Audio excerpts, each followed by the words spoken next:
Hello everyone, welcome back to another video. In this video guys, I am going to show you how you can simply change your Apple ID password with your iPhone passcode. So if you have forgot your password, now you want to reset your password but you don't have access to the phone number and you are getting the verification code on the phone number and email address but you don't have that.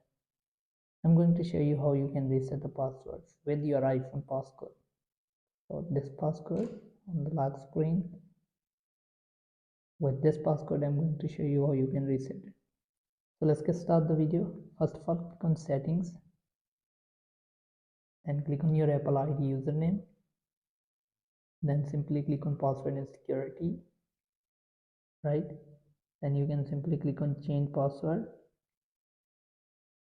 Now you can simply enter your passcode.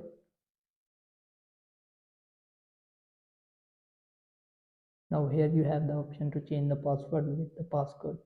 You will not get the verification code on your phone number or email address. You can simply enter your passcode to reset the password. So this is how you can do that. Hope this video helps you. If it does, then leave a like and comment. Thanks for watching.